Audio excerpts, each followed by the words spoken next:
Right, we talked to somebody called Nobody on a forum, a theory of everything related forum.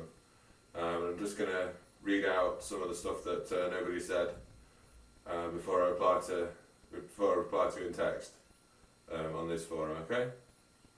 There are a few physicists who would agree that time is the prevalent factor in determining reality. Right, if time is matter in motion through space and there's no such thing as time to the universe, there's no such thing as matter in motion.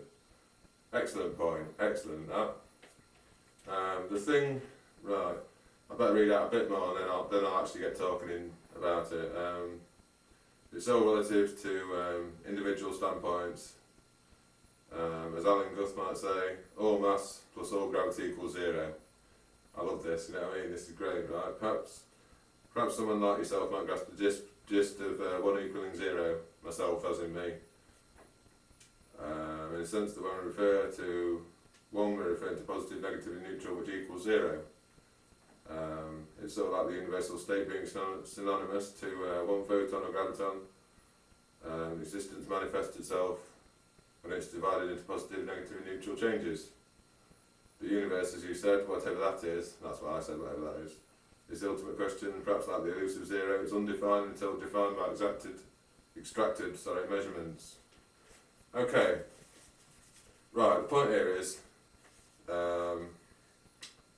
the post that Nobody and I replied to on this forum was called "That Can Absolute Nothing Produce Something?" But so basically this means, if you've got nothing, sort of like the Big Bang, the singularity before the Big Bang, the idea that there's sort of literally nothing in a sense, in the way that we know things or everything or anything, energy nowadays, right, currently, there was nothing before. And this is what it's talking about basically, can absolutely nothing produce something. And then we got onto the topic of, well in fact, ultimately it reduces down to a singularity, a one thing sort of thing, the 0 equaling everything. And the way I imagined writing about this before was, I mean I haven't written back to it yet, but the way I imagined it was, we've got this is a strip of paper, okay? Right, so I've got negative here, positive, neutral in the middle, okay? This is pro theory, negative, positive, neutral, potentials, positive, negative, neutral, positive, negative. It doesn't matter which way you put them around, but neutral's in the middle, and negative and positive on either side, okay? Right, but if we unify this into a 0, which strangely enough is a loop, as in the loop of pro theory as well. So we unify this into 0. Okay? Negative, positive and neutral are still within this, but it's become one thing, so to speak. I mean, you could also say it's not one thing, you could say it is one thing, it isn't, plus neutral, blah blah blah. But that's the basic principle, that's a 0, and that's the idea of negative, positive, neutral in the middle, sorry I can't hold it very well, turning into a singularity, one thing. I mean you could even twist the paper, to be honest, I suppose, somehow or other, and make it different so it's twisted and then it comes back down and you twist it whichever way you wanted. But the fact remains that it's negative, positive, neutral, turned into 1, into 0. That's the idea of 0. As I've said on a mathematics video before, let's take 1 million for example, you've got 1 and 6 noughts, and you've just got to realise that 0, it symbolises nothing, basically, in classic terms I'm talking about, but ultimately it reduces back to a singularity because the main problem with all other theories of everything, I think, I don't mean this in a personal way to anybody who's written a theory that I might talk about, I'm just saying the main problem in my view, from pure intellect point of view, is that they always assume human existence.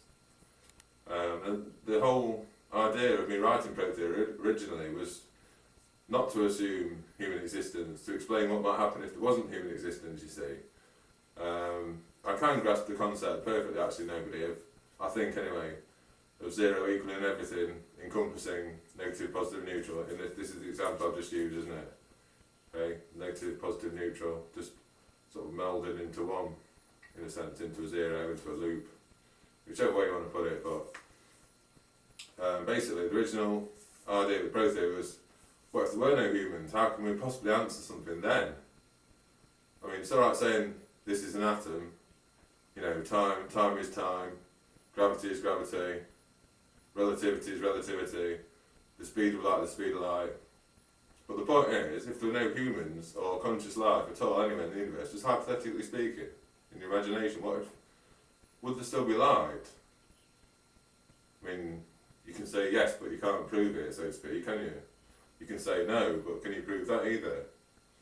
You see, and that's the thing. I mean, would there still be gravity, for example, an attractive force within the universe, if there was no humans to say the word gravity, or to observe, or sense, we've got physical senses and stuff, this attractive force, or to imagine it in our minds, would it still be there?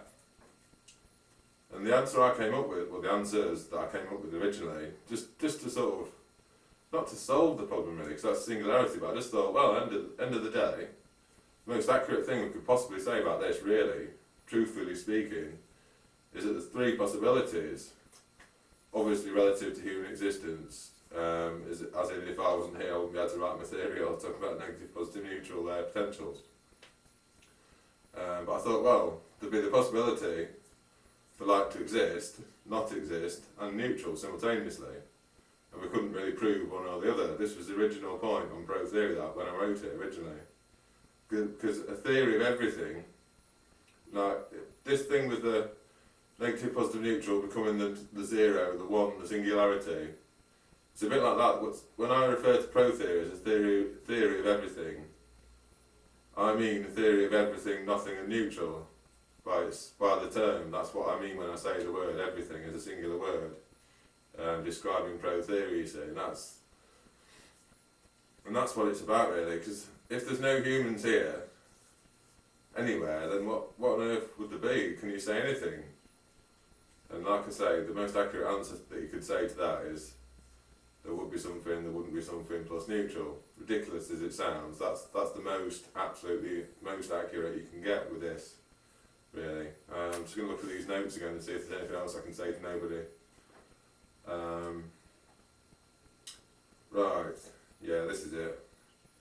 The universe, as you said, whatever that is the ultimate question. Perhaps like the elusive zero, it is undefined until defined by extracted measurements. That basically means the universe is undefined if there's no humans here, no conscious life as we know it, whatever that might be, you know, the universe. It's undefined until we come along and say, okay, let's call this idea gravity, you know, the strong, weak nuclear forces, we'll call them. Whereas in reality, it's just sort of change, energy really. The Tao Te Ching says, for example, nature is created but no one owns it. And it's just energy changing, you see, that's the point. The definition comes when you introduce humans.